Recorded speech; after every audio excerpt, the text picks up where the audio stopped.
ഈ ബംഗ്ലാദേശി തൊഴിലാളികൾ അതായത് എങ്ങനെയാണ് ഇല്ലീഗൽ ഇമിഗ്രൻസ്, ഇതൊരു ഞാനൊരു വീഡിയോ ഇന്ന് നിങ്ങൾ ഇന്നലെ കണ്ടു കാണും. അപ്പം അതുമായിട്ട് ബന്ധപ്പെട്ട് പല ആൾക്കാരും ചോദിക്കുന്ന ഒരു ചോദ്യമുണ്ട്, 2 കോടി എങ്ങനെ ഇത്രയും പേര് വന്നു? അത് നിങ്ങൾക്ക് അവിടുത്തെ ഡെമോഗ്രഫിയും ജിയോഗ്രഫിയും അറിയാത്തതുകൊണ്ടാണ് ഒന്നാമത്തെ പ്രശ്നം. അതായത് ഇന്ത്യ ബംഗ്ലാദേശ് ബോർഡറിൻ്റെ വലിയൊരു പാർട്ടിലും ഫെൻസിങ് ഇല്ല. അതായത് ഗംഗയുടെ സംഭവമാണ്, അപ്പുറത്ത് ബംഗ്ലാദേശ് ഇപ്പുറത്ത് ഇന്ത്യ. അപ്പം ഈ ഗംഗ ഈ പല ഭാഗത്തും ഇതിൻ്റെ ചെക്ക് പോസ്റ്റ് BSF പലയിടത്തും അത് മുഴുവൻ എങ്ങനെ BSF ഓപ്പറേറ്റ് ചെയ്യാൻ പറ്റും? പിന്നെ BSF ഉണ്ടായത് വലിയൊരു കറപ്ഷൻ ഇപ്പോഴാണ്. അതായത് അടുത്തിടയ്ക്ക് ഈ ഹിന്ദുക്കൾക്കെതിരെ അവിടെ റയറ്റിനെ തുടർന്നാണ് സ്ട്രിക്റ്റ് ആക്കിയത് ബോർഡർ. കാരണം BSF ഇപ്പോൾ സ്ട്രിക്റ്റ് ആണ്. ഈ പറയുന്ന പോലെ ചെറിയ രീതിയിൽ പണമൊന്നും കൊടുത്ത് കയറി വരാൻ പറ്റത്തിന്. SP ലെവലിൽ അവിടുത്തെ ആൾക്കാരെ കണ്ടുപിടിച്ചാൽ ഇപ്പം നടക്കുകയുള്ളൂ. നിങ്ങൾക്ക് നേരത്തെ സംഭവം കണ്ടു കാണും. അവിടുത്തെ ഒരു BSF ഓഫീസർ ട്രെയിനിൽ യാത്ര ചെയ്ത സമയത്ത് CBI അയാളെ അറസ്റ്റ് ചെയ്യുന്നു. കേരളത്തിൽ മലയാളിയായിരുന്നു. എന്നിട്ട് അയാളുടെ നിന്ന് പണം റിക്കവർ ചെയ്തു. അയാളെപ്പോഴും ജയിലില്ല. കാരണം അവിടുന്ന് കൊണ്ടുവന്ന പണം ഹ്യൂജ് മണിയാണ് വരുന്നത് പല രീതിയിലും. പിന്നെ മറ്റൊരു സംഭവം ഏറ്റവും പ്രധാനപ്പെട്ട അതിനേക്കാളെല്ലാം ഉപരിയായിട്ട് അവിടെയൊക്കെ പിടിക്കപ്പെടുന്ന പല ആൾക്കാരെയും ഗവൺമെൻറ് ഓഫ് ഇന്ത്യയും ഷെയ്ഖ് ഹസീനയുടെ മന്ത്രിസഭയായിട്ടും നേരത്തെ കോൺഗ്രസ് ഭരിച്ചപ്പോഴും BJP ഭരിച്ചപ്പോഴും ഇല്ലീഗലായിട്ട് ഒരു കരാറുണ്ട്, വാക്കാൽ.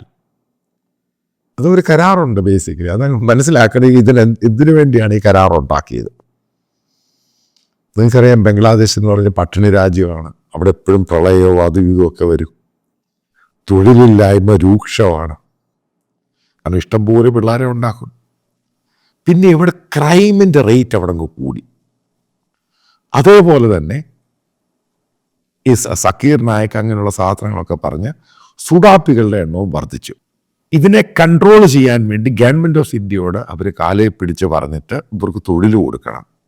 ഇവരെ പിടിച്ചാലും അവിടെ വിട്ടേരെ തൊഴിൽ കൊടുത്ത് അവരെ ജോലി കൊടുത്തേ മതിയാവും. കാരണം അയൽവാസിയാണ്, രാജ്യമാണ്. അങ്ങനെ ഗവൺമെൻറ് ഓഫ് ഇന്ത്യയും ബംഗ്ലാദേശും തമ്മിൽ ഒരു ഇല്ലീഗൽ കരാറുണ്ട്. കരാർ സൈൻ ചെയ്ത കരാറല്ല. അവർക്ക് ഇവിടെ വന്നു കഴിഞ്ഞാൽ ജോലി കിട്ടും. ഞാനീ പറയുന്ന കണക്ക് 2 കോടി എന്ന് പറയുന്ന കണക്ക് 2 വർഷം 2.5 3 വർഷം മുകളിൽ കണക്കാണ്. ഇപ്പം അത് 3 കോടിക്ക് മുകളിൽ ടച്ച് ചെയ്തിട്ടുണ്ട്. ഏകദേശ കണക്കാണ്. പല ഏജൻസികൾ, ഗവൺമെൻറ് ഏജൻസികൾ ഇതിൻ്റെ കണക്ക് ശേഖരിക്കാറുണ്ട്. ഇങ്ങനെയാണ് ഇത്രയും പേര് ഇവിടെ വന്നത് ബേസിക്കലി, ഒത്തിരി പേര്. കാരണം ഇന്ത്യയിൽ ആ സമയത്ത് നമുക്ക് എക്കണോമിക്കൽ ലിബറലൈസേഷൻ ഇവിടെ ബൂമായി കഴിഞ്ഞു. പല സെക്ടറിലോട്ടും ഈ മാൻ പവർ ഷോർട്ടേജായി. കാരണം ആൾക്കാർക്ക് പിന്നെ ഈ മഹാത്മാഗാന്ധിജി ഈ ജോബ് ഗ്യാരണ്ടി സ്കീം വരുന്നു. അപ്പം ആ ലെവലിലുള്ള തൊഴിലാളികൾക്ക് പണം കൊടുത്ത് ഫാക്ടറികളിലും മറ്റുള്ളിടത്തും കാർഷിക സ്ഥലത്തും നേരത്തെ അവർക്ക് ഇത്രേ ഉണ്ടായിരുന്നുള്ളൂ. ഇപ്പോഴവർ ചോദിക്കുന്ന 450, 600, 700 രൂപ പെർ ഡേ. പക്ഷേ ഇല്ലീഗൽ ഇമിഗ്രൻസ് ഇവിടെ വന്ന് പലയിടത്തും ജോലി ചെയ്ത് 300, 400 രൂപയ്ക്കാണ്. കാരണം ബംഗ്ലാദേശിൽ ഇത് പണം ഇതിൻ്റെ ഇരട്ടിയായിട്ട് കിട്ടും. ഇരട്ടിയല്ല, ഇത് കുറച്ചധികം കിട്ടും. അതിനേക്കാൾ ഉപരിയായിട്ട് ഇവർ ഇല്ലീഗൽ ഇമിഗ്രൻസ് ആയതുകൊണ്ട് ഇവർക്ക് പ്രശ്നമൊന്നുമില്ല, ഇവർ ജോലിയും ചെയ്തോളും. ഇപ്പം പല ഫാക്ടറികളിലും നിങ്ങളിപ്പോൾ തമിഴ്നാട്ടിൽ പോവുകയാണെങ്കിലും ഈ ബാംഗ്ലൂർ കർണാടകയിൽ പോവുകയാണെങ്കിലും മഹാരാഷ്ട്രയിൽ പല ഫാക്ടറികളിൽ ജോലി ചെയ്യുന്ന ഈ ഇല്ലീഗൽ ഇമിഗ്രൻസ് ആണ്. കാരണം അത് ഗവൺമെൻറ് അവർക്ക് കൊടുത്തിരിക്കുന്ന ഒരു വാക്കാണ്. കാരണം അവർക്ക് തൊഴിൽ കൊടുക്കാം. അല്ല നിങ്ങൾ ഉദ്ദേശിക്കുന്ന പോലെ ചില ആൾക്കാർ ഇവിടുത്തെ ഇടതുപക്ഷ ബുദ്ധിജീവികൾ ബംഗ്ലാദേശ് ഭയങ്കര സംഭവമാണ് ചുമ്മാ വെറുതെ പറയുന്നേ. അവിടെ പോയി കണ്ടിട്ട് എനിക്കറിയാം ബംഗ്ലാദേശ് എന്ത് സംഭവമാണെന്ന്. അവിടുത്തെ സ്ട്രീറ്റിലും അവിടെയൊക്കെ നിങ്ങളവിടുത്തെ ട്രെയിനിൽ ആൾക്കാർ പോകുന്നത് കണ്ടു കാണാം. അതൊരു പട്ടിണി രാജ്യം തന്നെയാണ്. അതുകൊണ്ടാണ് അമേരിക്ക എല്ലാ വർഷവും അവരെ സഹായിക്കുന്ന US എയ്ഡ് കൊടുക്കുന്നത്. അവിടെ സ്കൂളിലെ ടീച്ചേഴ്സിന് പൈസ കൊടുക്കണമെങ്കിൽ അമേരിക്കൻ എയ്ഡ് കൊടുക്കണം. അവിടുത്തെ ഹെൽത്ത്, അതായത് പബ്ലിക് ഹെൽത്ത് റൺ ചെയ്യണമെങ്കിൽ അമേരിക്ക പണം കൊടുക്കണം. അപ്പം ഗവൺമെൻറ്റിൻ്റെ ചെറിയ സപ്പോർട്ടുകൾ ബാക്കി പുറത്തുനിന്നുള്ള എയ്ഡിലാണ് കൊടുക്കുന്നത്. ഇന്ത്യ ഗവൺമെൻറ് തന്നെ പല സന്ദർഭങ്ങളിലും അവർക്ക് ഇത് കൊടുക്കുന്നത് വളരെ ചെറിയ എമൗണ്ടിലാണ് കൊടുക്കുന്നത് ഈ പല സാധനങ്ങളും വിൽക്കുന്നത്. അതാണ് ഇതിൻ്റെ റിയാലിറ്റി എന്ന് പറയുന്നത്. കാരണം ഇവർക്ക് തൊഴിൽ കൊടുക്കും. പിന്നെ ഇതുമായിട്ട് ബന്ധപ്പെട്ട് പിന്നെ നിങ്ങൾക്കറിയാം വെസ്റ്റ് ബംഗാൾ എന്ന് പറയുന്നത് ഹൈലി കറപ്റ്റഡാണ്. ഇപ്പോൾ CPM ഭരിച്ചുകൊണ്ടിരുന്ന സമയത്താണെങ്കിലും മമത വന്ന സമയത്താണെങ്കിലും അവിടുത്തെ ഉദ്യോഗസ്ഥരാണെങ്കിൽ ആ ജനങ്ങളാണ് ഹൈലി കറപ്റ്റഡാണ്. അപ്പം ഈ കറപ്ഷനും അതിർത്തിയിലെ ബോർഡർ സെക്യൂരിറ്റി ഫോഴ്സിൻ്റെ കറപ്ഷനും എല്ലാം കൂടെ ചേർന്ന് ഇവർക്ക് ഈസി ആയിട്ട് വരാൻ പറ്റും. പിന്നെ തുറന്നു കിടക്കുന്ന ഫെൻസിങ്, കാരണം ഫെൻസിങ് ഒന്നുമില്ല, കാരണം ഹ്യൂജ് ലൈനായത്. അതിനകത്ത് നമുക്ക് മനസ്സിലാക്കേണ്ട ഒരു സംഭവമുണ്ട്. ഇവരുടെ മേഘാലയ പാർട്ടുണ്ട്, അതായത് ഈ ബംഗ്ലാദേശുമായിട്ട്. പണ്ട് അവിടെയുള്ള ആൾക്കാർ ഈ മേഘാലയ വന്ന് കല്യാണം കഴിക്കുകയൊക്കെ ചെയ്യുമായിരുന്നു കുറച്ച് നാളിപ്പോൾ, ഏകദേശം ഒരു 10-15 വർഷം മുമ്പ്. കാരണം ഈ പറയുന്നത്, കാരണം ഒരു റോഡ്, ഇപ്പോൾ റോഡ് അങ്ങോട്ട് ഫെൻസിങ് ഒന്നുമില്ല, റോഡ് ഇപ്പുറത്ത് ഇന്ത്യ അപ്പുറത്ത് ബംഗ്ലാദേശ്. പക്ഷെ ഇപ്പോഴും ആ മിസോറാമിലെ ആൾക്കാർ കഴിഞ്ഞ 10-15 വർഷമായിട്ട് ഇവന്മാരെ ആ മിസോറാമിനകത്ത് കയറ്റത്തില്ല, കയറ്റില്ല. ഒരു കല്യാണം കഴിയുമ്പോൾ ആ റോഡ് ക്രോസ് ചെയ്യാൻ ആൾക്കാരെ സമ്മതിക്കില്ല. BS സമ്മതിച്ചാലും അവിടെയുള്ള ജനങ്ങളെ സമ്മതിക്കത്തില്ല. അതുകൊണ്ട് ഇവരുടെ ക്രോസിങ് നടക്കാത്തൊരു ഏറിയ മിസോറാം സ്റ്റേറ്റിൽ. പണ്ട് ഈ മിസോറാമിൽ ശരിക്കും കോളുള്ള സ്ഥലമാണ്, അവിടെ വലിയ മലയൊക്കെ ഉണ്ട്. അപ്പം അവിടെയൊക്കെ ഈ കോൾ എടുക്കുന്ന ആൾക്കാർ നിങ്ങൾ കണ്ടു കാണാം. അതിൽ കുറച്ച് ആൾക്കാരാണ് നമ്മുടെ ഇവിടെ തുരങ്കം, ഈ ഉത്തരാഖണ്ഡിലെ തുരങ്കം ഉണ്ടായിക്കഴിഞ്ഞ സമയത്ത് അവിടെ വന്ന് ഈ സംഭവം അത് കയറിയിട്ട് ആൾക്കാരെ രക്ഷപ്പെടുത്തി. ഇത് ബേസിക്കലി ഈ പറയുന്ന മുസ്ലിം കമ്മ്യൂണിറ്റിയുള്ള ബംഗ്ലാദേശ് ഇന്ത്യ സെറ്റിലായവരാ. എൻ്റെ പേരങ്ങ് ഞാൻ പറഞ്ഞത്.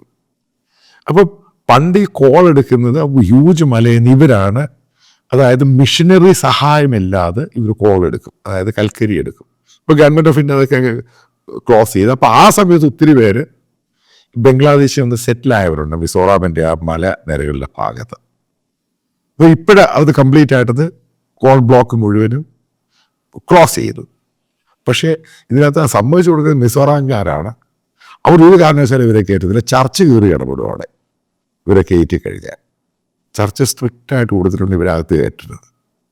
കാരണം അവിടെ ഒരു ചർച്ചിനൊരു ഡോമിനേഷൻ, ഒരു അപ്പർ ഹാൻഡ് ഉണ്ട്. നേരത്തെ ഇവർ ഭയങ്കരമായിട്ട് ചേർവായിരുന്നു. നിങ്ങൾ നേരത്തെ കാരണം പല മിസോറാം ഇവിടെ അവിടെ വന്ന് കല്യാണം കഴിക്കാനോ, കാരണം നോർത്ത് ഈസ്റ്റാണ്, ഇവർ വളരെ ഫെയർ ആണ്. അപ്പോൾ കാരണം ഇവർ വന്ന് ഡസ്റ്റി ആയിട്ടുള്ള സംഭവമാണ് ഈ ബംഗ്ലാദേശികൾ. അപ്പോൾ ഈ ഫെയർ ലുക്കിന് വേണ്ടി ഇവിടെ വന്ന് കല്യാണം കഴിച്ച് ഈ സംഭവം എല്ലാം കംപ്ലീറ്റ് എടുത്ത് ക്ലോസ് ചെയ്ത് ദൂരെ കിടക്കും. പിന്നെ മറ്റൊരു പോയിന്റ് എന്ന് പറയുന്നത്, ഇതിനകത്ത് വലിയൊരു ഘടകം ഇന്ത്യയിലെ ഈ ട്രാൻസ്പോർട്ടേഷൻ്റെ അകത്ത് അഴിമതി, അതായത് ഈ ഗുഡ്ക, അത് കഞ്ചാവ്, ഈ സംഭവങ്ങളൊക്കെ ഏറ്റവും കൂടുതൽ ട്രാൻസ്പോർട്ടേഷനും മാൻ പവർ ഉപയോഗിച്ച് ട്രെയിനിലാണെങ്കിലും ബസ്സിലാണെങ്കിലും ലോറിയിലാണെങ്കിലും ഇവരാണ് ചെയ്യുന്നത്. ഇന്ത്യയിലെ ഏറ്റവും കൂടുതൽ അതിൻ്റെ ട്രാഫിക് എന്ന് പറഞ്ഞ് ഇവരുടെ കൺട്രോളിലാണ്. കാരണം ഇതവർക്ക് അല്ലാതെ ഒരു വലിയ ഹ്യൂജ് പണമാണ് അതിൻ്റെ അകത്ത് കിട്ടുക. അതുകൊണ്ടാണ് ഈ കേരളത്തിലെ ഈ പറയുന്ന ഡ്രഗുമായിട്ട് അബ്യൂസ് ചെയ്യുന്ന പല ആൾക്കാരെ അറസ്റ്റ് ചെയ്യുമ്പോൾ ഈ പിണറായി വിജയൻ പറയുന്ന അതിഥി തൊഴിലാളികൾ അതിൻ്റെ ഉൾപ്പെട്ടു എന്ന് പറയുന്നതിൻ്റെ കാര്യം അതാണ്. കാരണം ഇവർക്ക് പണം കൂടുതൽ കിട്ടും. ഇവർ ബേസിക്കലി ഒരു ലീഗൽ ഫോർമാറ്റിൽ ജീവിക്കുന്ന ബംഗ്ലാദേശികളല്ല പൊതുവെ അങ്ങനെ ആ രാജ്യത്ത്. അതിനകത്ത് വലിയ ലീഗ്. അതുകൊണ്ടാണ് ബേസിക്കലി ഇവരുടെ ലൈഫ് സ്റ്റൈൽ നിങ്ങൾ ശ്രദ്ധിച്ചോണം. ഈ ബംഗ്ലാദേശികൾ താമസിക്കുന്ന സ്ഥലം കേരളത്തിൽ പലയിടത്തും വളരെ വൃത്തിഹീനമാണ്. കാരണം ഇതേപോലെ വൃത്തിയില്ലാത്ത സ്ഥലമാണ് ബംഗ്ലാദേശ്. ഞാൻ വെറുതെ പറയുന്നില്ല, നമ്മൾ ഇന്ത്യയൊക്കെ മാറി. ഇന്നും ബംഗ്ലാദേശിൽ ഇവിടുത്തെ ടോയ്ലറ്റിനെ പറ്റി പറയുന്നതിന് ബംഗ്ലാദേശിൽ അത്ര ടോയ്ലറ്റിൽ നിന്ന് പോയി നോക്കാം. ഇതിലേക്ക് ഭയങ്കര കഷ്ടമാണ് സംഭവം. അവരുടെ വീടുകളിൽ കയറി നോക്കാം. ഞാൻ ഈ പറയുന്ന സിറ്റി ജീവിക്കുന്ന എലീറ്റ് മുസ്ലിംസ് അല്ല ഢാക്കയിലൊക്കെ ജീവിക്കുക, അതല്ല. പൊതുവെ അവിടുത്തെ ലൈഫ് സ്റ്റൈൽ എന്ന് പറഞ്ഞാൽ വളരെ കാരണം വളരെ പട്ടിണിയും പരിവട്ടത്തിൽ ജീവിക്കുന്നവരാണ്. അപ്പം അതുകൊണ്ട് ഇവർക്കൊരു തൊഴിൽ വേണം. അതിൻ്റെ ഭാഗമായിട്ടാണ് ഗവൺമെൻറ് ഓഫ് ഇന്ത്യ ഇവർക്ക് ഈ തൊഴിൽ കൊടുക്കുന്നതിൻ്റെ ഭാഗമായിട്ട് ഇങ്ങോട്ട് കയറുന്നത്. നിങ്ങൾ മനസ്സിലാക്കൂ, 2 ട്രെയിൻ ഇടിച്ച സമയത്ത് ഒറീസയിൽ നിങ്ങൾക്ക് ഓർമ്മയുണ്ടായിരിക്കും, ബംഗ്ലാദേശിൻ്റെ മന്ത്രി അവിടെ വന്നു, അവിടെ അംബാസഡർ വന്നു.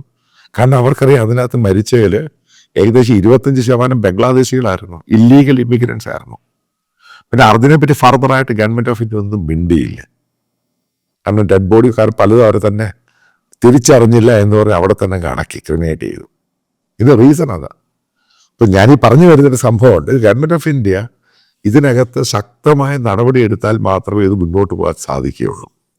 അതിൻ്റെ അകത്ത് ജനങ്ങളുടെ പങ്കാളിത്തം. ഇവിടെ എങ്ങനെയാണ് മിസോറാം ചെയ്തത്?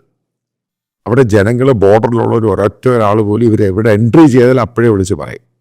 അല്ലെങ്കിൽ അവിടെ ജനങ്ങൾ എല്ലാവരും കൂട്ടിയിട്ട് അവരെ തിരിച്ചങ്ങ് അയക്കും, കയറാൻ സമ്മതിക്കത്തില്ല. ആ രീതിയിൽ ജനകീയ പങ്കാളിത്തം ഉണ്ടെങ്കിൽ മാത്രമേ ഈ സംഭവങ്ങൾ കേരളത്തിലാണ് ഇന്ത്യയുടെ പല ഭാഗത്തും കയറാതിരിക്കാൻ പറ്റുകയുള്ളൂ.